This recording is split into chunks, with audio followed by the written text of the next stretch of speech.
God bless the great state of Utah.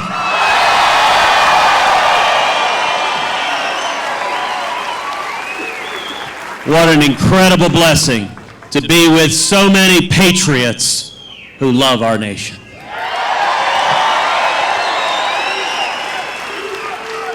Let me say to Lieutenant Governor Spencer Cox, thank you for standing with us. Thank you for standing together. Thank you for Republicans uniting.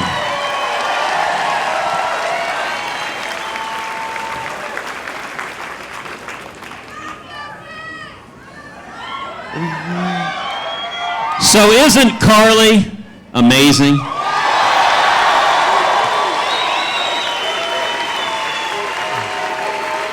Holy cow, what a passionate leader.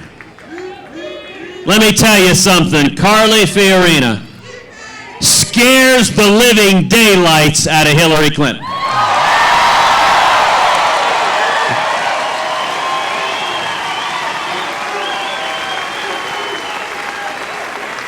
I can just picture Hillary thinking about it and tossing and turning all night long in her jail cell.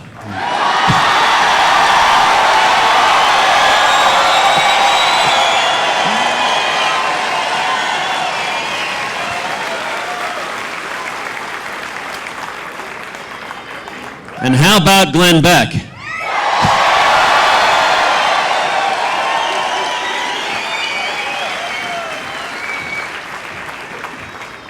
Glenn is one of a kind. Glenn is an educator. He's a teacher.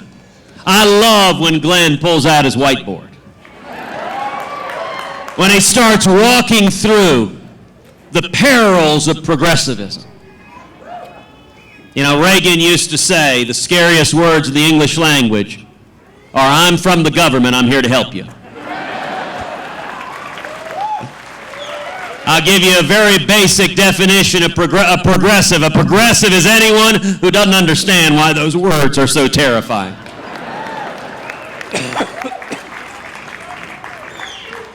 And Glenn does such a wonderful job of laying out the founding principles of our country, the principles that the framers relied upon on their knees, crafting the Declaration of Independence, crafting the Constitution to create this nation the freest and greatest nation in the history of the world.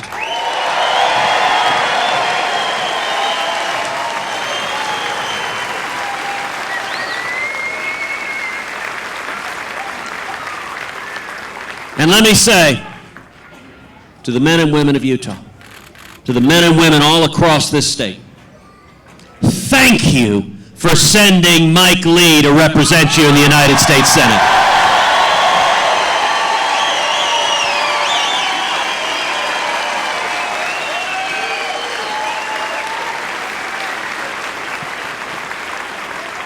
Mike Lee loves the Constitution.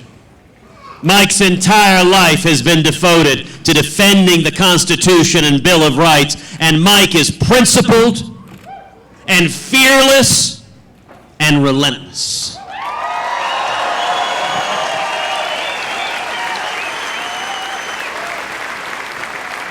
There's a reason that Mike and I both need food tasters in the members' dining room.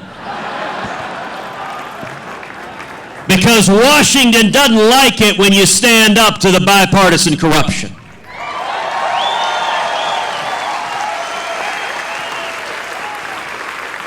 But I'll tell you something Mike Lee never forgets, which is that he doesn't work for the lobbyists in Washington. He doesn't work for the party bosses. He works for the men and women of the great state of Utah.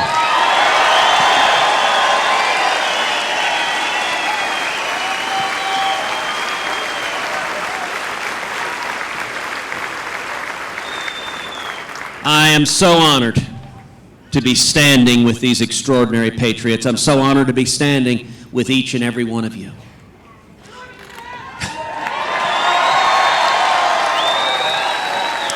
And I love you too. You know, I'm reminded of a story of a man who's driving down a country road. and he passes a little boy on the side of the road with a box of kittens. And there's a sign that says, "Free kittens. They're Democrats." And he thinks, well, that's kind of strange, but he doesn't think much of it. He just keeps on driving. A few days later, he's coming along that same country road. That same little boy is there. Same box of kittens, but this time the sign says, "Free kittens. They're Republicans." The guy thinks, all right, that's the strangest thing I've ever seen. He pulls off on the side of the road. He walks up, he said, "Son, I don't understand. I drove by here a couple of days ago. You had these kittens. You said they're Democrats. Now you say they're Republicans. What gives?" The kid looks at him and goes, "Well, mister, now their eyes are open."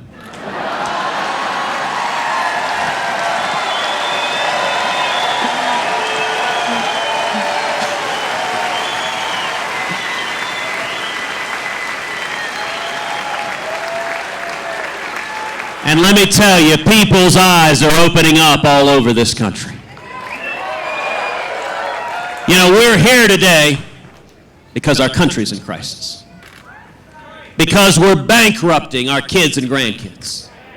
Because our constitutional rights are under assault each and every day. And because America has receded from leadership in the world. And yet I'm here with a word of hope and encouragement and exhortation. All across America, there is a spirit of awakening that is sweeping this land.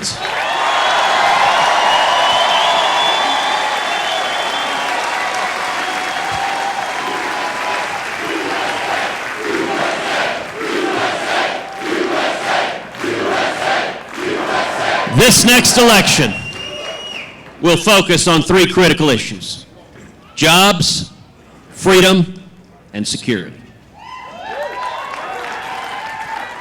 Let's start with jobs.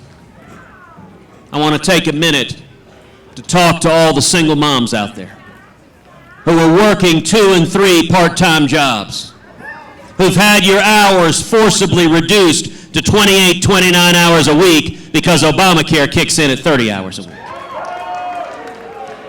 I want to talk to all the truck drivers, all the mechanics and electricians and plumbers, all the union members, all the working men and women who've got calluses on your hands, who've seen wages stagnating year after year after year. The cost of living keeps going up, but somehow your paycheck doesn't seem to keep pace.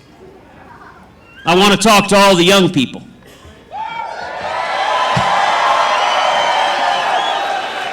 Coming out of school with student loans up to your eyeballs. Scared, am I going to get a job?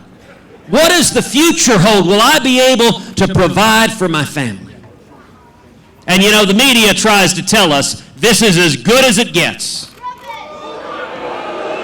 That is an utter and complete lie. You know, it's easy to talk about making America great again. You can even print that on a baseball cap. And you're right, an awful lot of them are made in China. But the real question is, do you understand the principles and values that made America great in the first place? The heart of our economy is not Washington, D.C. The heart of our economy is small businesses all across the United States of America.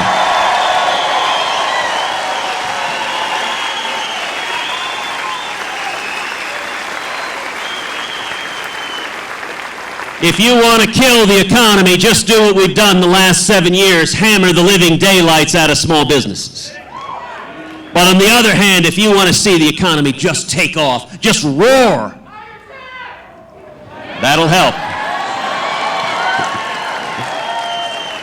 You take the boot of the federal government off the back of the necks of small businesses.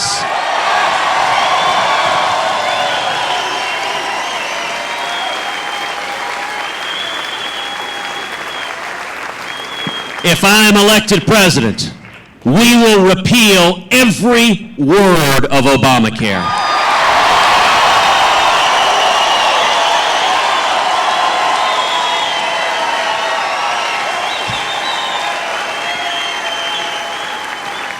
We'll pass common sense health care reform that makes health insurance personal and portable and affordable and keeps government from getting in between us and our doctors.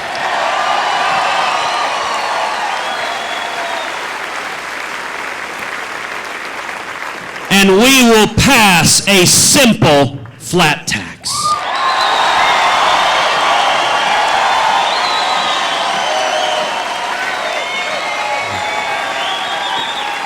Where every American can fill out our taxes on a postcard. And when we do that, we should abolish the IRS.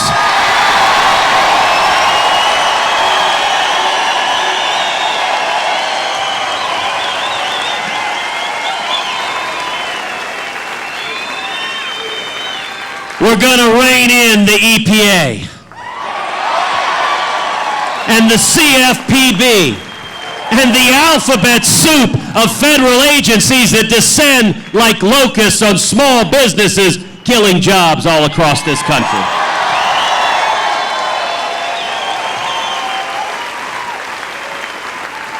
And we're going to stop amnesty and secure the borders and end sanctuary cities and end welfare benefits for those here illegally.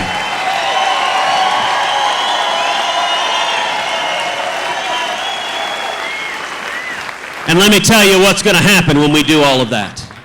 We're going to see millions of new high-paying jobs. We're going to see wages rising for Americans all over this country. We're going to see young people coming out of school with 2, 3, 4, 5 job opportunities. We'll see morning in America again.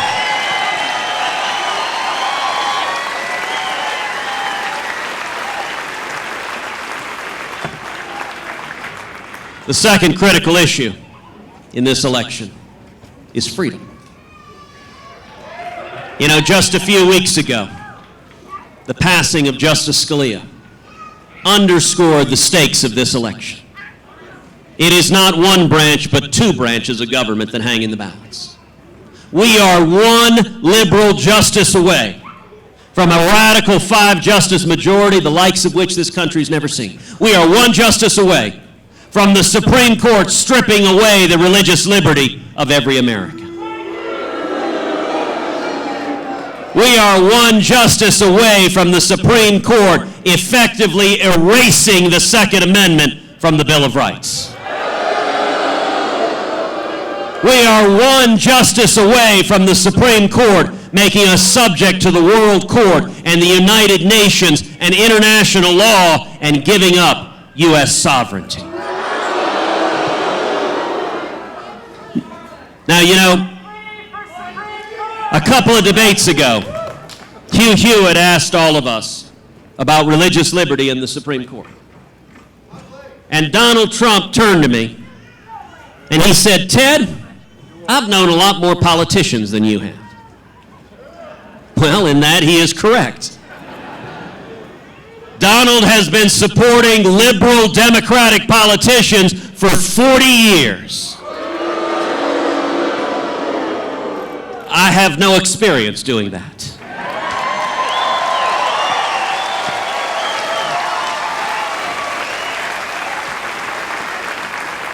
And Donald continued, he said, "Ted, when it comes to the Supreme Court, when it comes to religious liberty, you gotta learn to compromise. You gotta learn to cut deals with the Democrats and go along to get along." Well, let me be very, very clear to the men and women of Utah. I will not compromise away your religious liberty.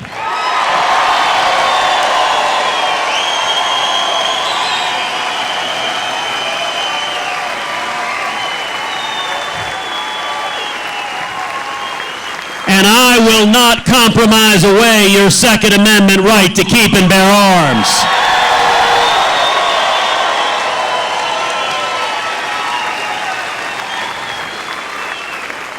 And you have my solemn commitment that every justice I put on the court will be a principled constitutionalist who will be faithful to the law and ferociously protect the Bill of Rights for every one of us.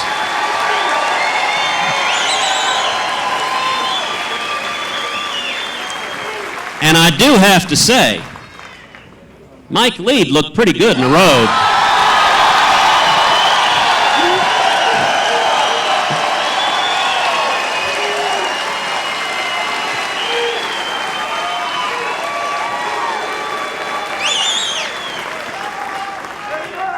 The third critical issue at stake in this election is security.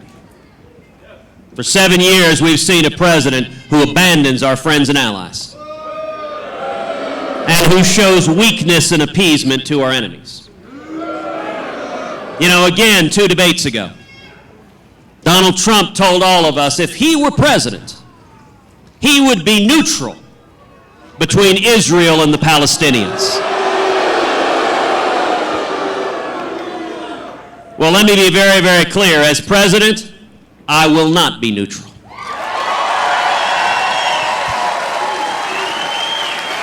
America will stand unapologetically with the nation of Israel.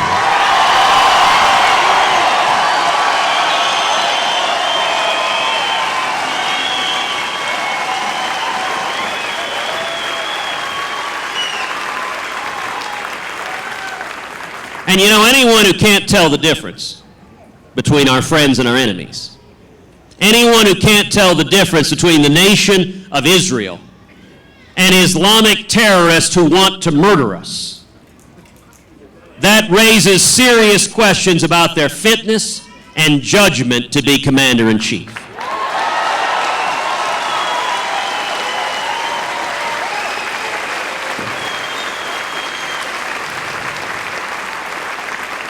We've seen over the last 7 years our military undermined, the readiness weakened, morale of our troops plummeting. And you know, as a nation, we've seen this before. We've seen another left-wing Democratic president, Jimmy Carter, undermine and weaken the military. And then in January 1981, Ronald Reagan came into office.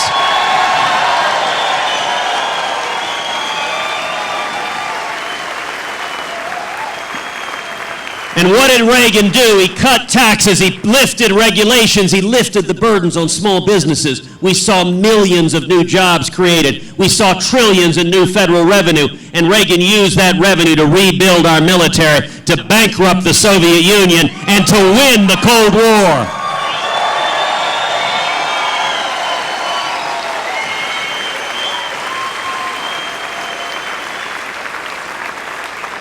I intend to do the exact same thing with radical Islamic terrorism.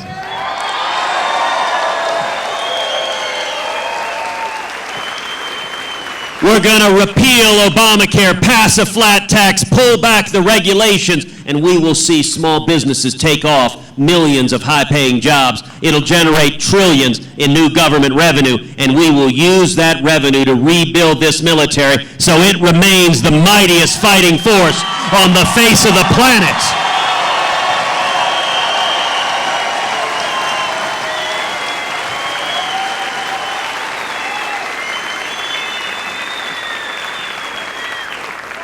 And you know, one of the most shameful things, thank you.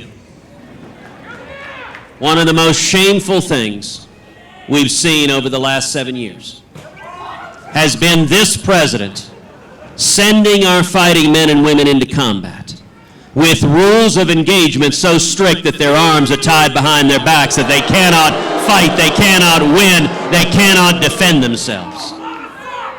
Let me tell you, that is wrong. It is immoral. And in January 2017, it will end.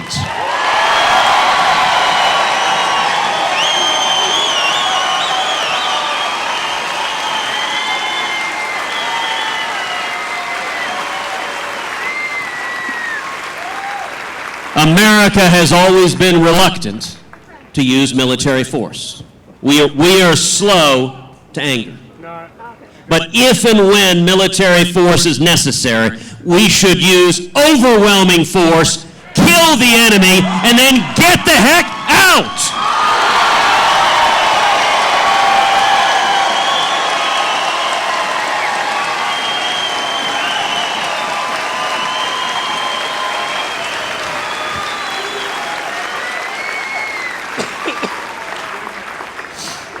So Election Day is Tuesday.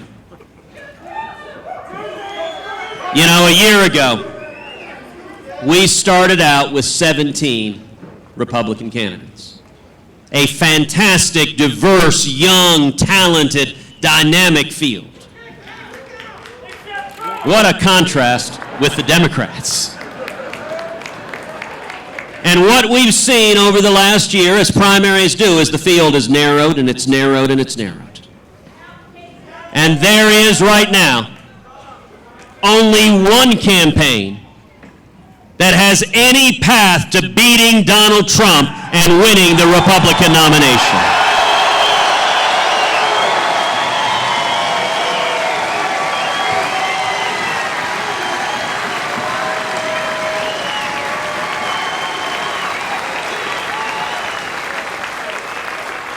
If you're one of the 65 to 70% of Americans nationwide who recognizes that Donald Trump is not the best candidate to go head-to-head with Hillary Clinton, that if Donald Trump is the nominee, Hillary Clinton wins, and if Hillary is the next president, we lose the Supreme Court for a generation, we lose the Bill of Rights, our kids are buried in debt, and their future is put in real jeopardy. If you're one of those 65 to 70% of Republicans, I encourage you, keep coming together and uniting and joining. We are seeing Republicans uniting behind this campaign.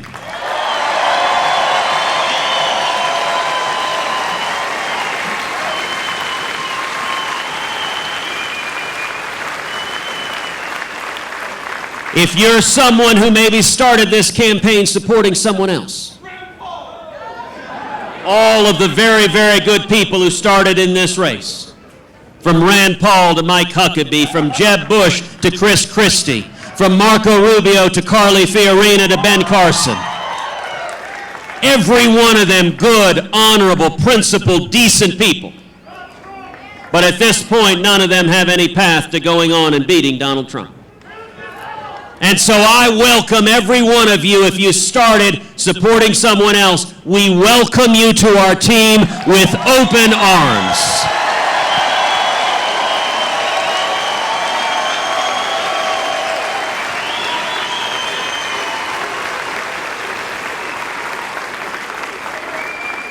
And I will tell you, I was so honored yesterday when Governor Mitt Romney told the state of Utah that he will be voting on Tuesday with us.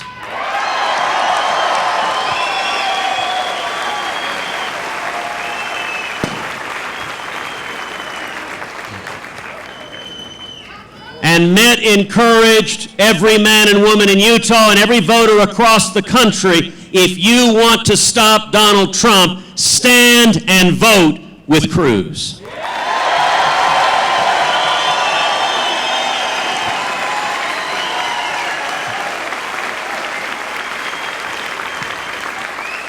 And I'll point out as well that Mitt also observed that John Kasich has no path to winning the nomination. And so Mitt observed a vote for John Kasich is a vote for Donald Trump. So I want to encourage every man and woman here. On Tuesday, come out and vote for me 10 times.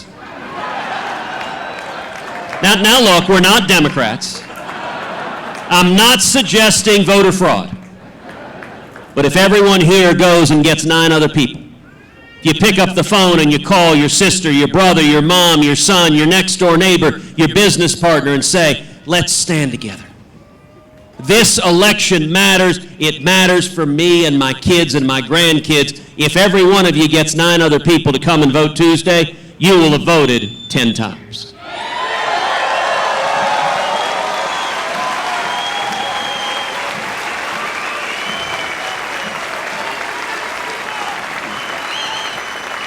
That's how we win, standing together. This election will be won person to person, friend to friend, neighbor to neighbor, pastor to pastor, Utah to Utah, one at a time.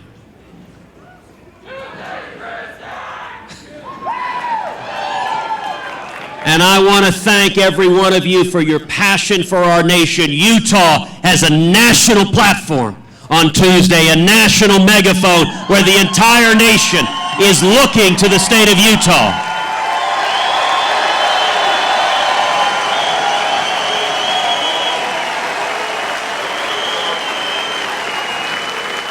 And it took Jimmy Carter to give us Ronald Reagan. And I am convinced the most long-lasting legacy of Barack Obama is going to be a new generation of leaders in the Republican Party who stand and fight for liberty, who stand and fight for the Constitution, and who stand and fight for the Judeo-Christian values that built this great nation. Thank you, and God bless you.